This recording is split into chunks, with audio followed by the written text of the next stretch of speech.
Everyone, welcome back to my channel. तो दोस्तों, स्वागत है आप सबका हमारे चैनल पर, जहां हम बातें करते हैं फैशन, ब्यूटी, लाइफ स्टाइल, पूजा पाठ से जुड़े हुए ऑल इन टॉपिक पर। और मैं आपके साथ शेयर करती हूँ अपने लाइफ का एक्सपीरियंस। तो दोस्तों, हरे कृष्णा, राधे राधे। कैसे हैं आप सब? आशा करती हूँ आप सभी लोग अच्छे होंगे। मैं भी बिल्कुल ठीक हूँ। सो आज का वीडियो जो है वो नाग पंचमी पर विशेष है कि नाग पंचमी की पूजा हमें कैसे करनी है।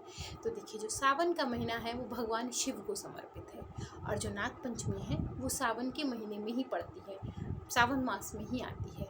और नाग का भगवान शिव से संबंध आप जानते ही हैं। तो ये जो नाग पंचमी की पूजा है ये हमें अवश्य करनी चाहिए। कुछ लोग बोलते दीदी हमारे यहाँ नहीं होती है। ऐसा हो सकता है आपके यहाँ ना होती है, आपके घर में किसी ने की ना हो पहले से, ऐसा हो सकता है। लेकिन ऐसा कहीं नहीं है कि नाग पंचमी की पूजा ना की जाए, बिल्कुल की जाती है। लोग तो अपने घर से पता नहीं कितनी दूर दूर जाते हैं बामी पूजने। अब यहाँ शहरों में तो अब नहीं देखने को मिलता, लेकिन अब गाँव में जाओगे ना तो जगह जगह बामी दिख जाएंगी। बामी का मतलब एक जगह रहती है, वहाँ छोटे छोटे होल रहते हैं, उनमें सांप रहते हैं बाकायदा।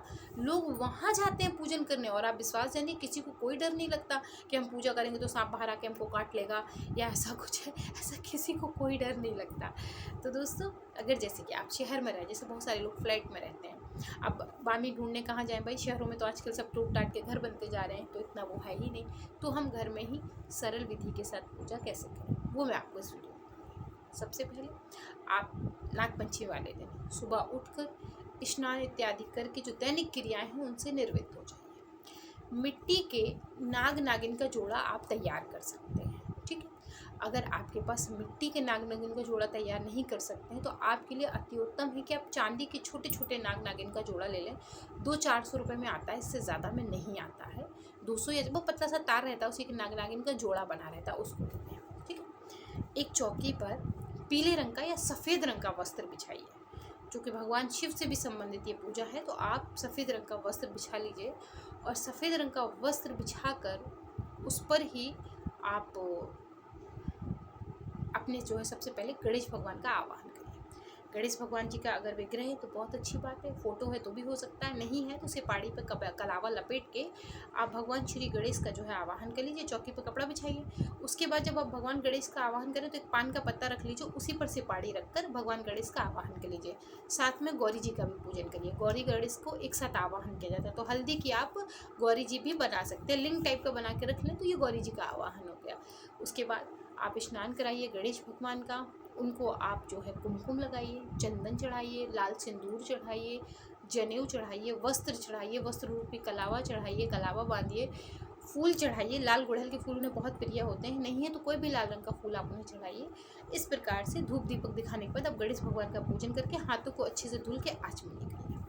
फिर एक छोटे से कलश की स्थापना कर लें। अष्टदल कमल बना लें चावल का, एक कलश रख लीजिए, कलश पे स्वास्तिक बना लीजिए, कलावा लपेट दीजिए, माला पहना दीजिए, गंगा जल डाल दीजिए, लौंग सुपारी इलायची पान का पत्ता सिक्का पंच पल्लव लगा के कटोरी में जो है चावल या गेहूँ भर के और दीपक रखकर आप एक कलश को जो है वो आवाहन कर लीजिए। बिना कलश स्थापना के कोई पूजा पूर्ण नहीं होती है, तो ये बहुत ज़रूरी है। कलश स्थापित करने के बाद जो आपने नाग नागिन का जोड़ा रखा हुआ है उनका पूजन करिए। उनका पूजन कैसे करना है? एक थाली में उन्हें पहले आप जल से 3 बार ऐसे जल के आचमनी कर लीजिए। उसके बाद उनका कच्चे दूध के साथ स्नान करवाइए। जब वो कच्चे दूध से स्नान हो जाए तो उनका जल गंगा जल से स्नान कराइए। एक कपड़े से पोंछ के फिर वापस अपनी जगह रख लीजिए। कुमकुम चढ़ाइए, चंदन चढ़ाइए, नाग माता को सुहाग की सामग्री अर्पित की जाती है। वस्त्र चढ़ाइए, वस्त्र रूपी कलावा चढ़ाइए, जनेऊ चढ़ाइए, लाल पीले रंग के पुष्प चढ़ाइए, भोग में कच्चा दूध रखिए और नाग पंचमी की आरती जो होती है वो आरती कर लीजिए, ठीक है। इस तरीके से आप नाग पंचमी का पूजन घर में आसान विधि से कर सकते हैं। शाम होने के बाद शाम को फिर दोबारा हम आरती वगैरह करके अगले दिन जो है वो समस्त चीज़ों का जो है वो, जैसे जो कलश है उसका विसर्जन करेंगे।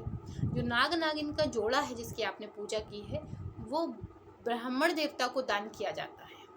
तो अगर आपने मिट्टी के बनाए हुए हैं तो आप अपने घर के गमले में उनको रख दीजिए। रोज़ पानी डालेंगे तो वो अपने आप भूमि में विलीन हो जाएंगे, कहने का मतलब मिट्टी में विलीन हो जाएंगे। लेकिन अगर आपने चांदी के खरीदे हैं तो फिर आप अगर ये पूजा आप करते हैं ना नाग पंचमी पर, तो आपको अगर काल सर्प दोष की समस्या अगर है तो वो भी ठीक हो जाएगी, है है ना। तो ऐसी पूजा आपको करते रहना चाहिए। जब भी आपको मौका लगे, समय लगे, ज़रूर पूजा पाठ करें।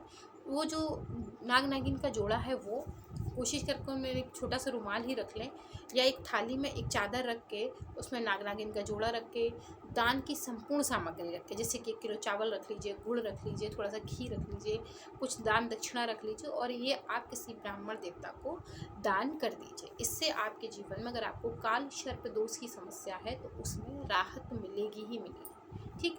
अब अगर आपके यहाँ बामी है, आपको वहाँ पूजा के लिए जाना है, तो आप कैसे जाएं, वहाँ कैसे पूजा करें? एक थाली तैयार करें, उसमें कुमकुम, चंदन, चावल, धूप, दीपक, अगरबत्ती, जो भी सामान आपकी पूजा की सामग्री में लगता है उसको रख लें। एक छोटा सा मिट्टी का कलश ले लें, बामी के पास जाएं, भगवान श्री गणेश का आवाहन करें, छोटे से कलश की वहीं पर स्थापना कर लें। हम उस दिन जो है बामी में ही टीपा जाता है, कुमकुम चंदन लगाएं, चावल चढ़ाएं, कलावा चढ़ाएं, प्याली में कच्चा दूध रखा जाता है, मिट्टी का एक दीपक ले लीजिए, उसको एक दिन पहले धो लीजिएगा, और चूँकि वो पानी पी लेगा उसके बाद उसी में दूध रख दीजिए। कुछ लोग उस दिन पूड़ी और चने का भोग भी बनाते हैं, तो वो भी रख दीजिए, और बामी पे जो है आशीर्वाद ज़रूर कीजिए।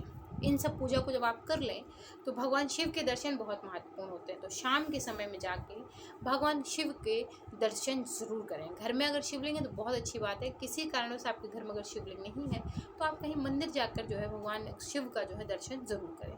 इससे आपके जीवन में अगर कोई बुरी घटनाएं होने वाली हैं या होती रहती हैं, अक्सर कुछ ना कुछ समस्या होती रहती है, तो उसमें बहुत राहत मिलती है। तो दोस्तों, इस वीडियो में मैंने आपको बताया कि हमें नाग पंचमी का पूजन किस प्रकार करना है। आशा करती हूँ ये वीडियो आपको पसंद आई होगी। मेक श्योर अगर पसंद आई है तो वीडियो को लाइक करिए, चैनल को सब्सक्राइब करिए, फ्रेंड एंड फैमिली के साथ शेयर करना बिल्कुल मत भूलिए। मैं मिलती हूँ एक और नई वीडियो के साथ, तब तक के लिए Hare Krishna, Radhe Radhe and bye bye.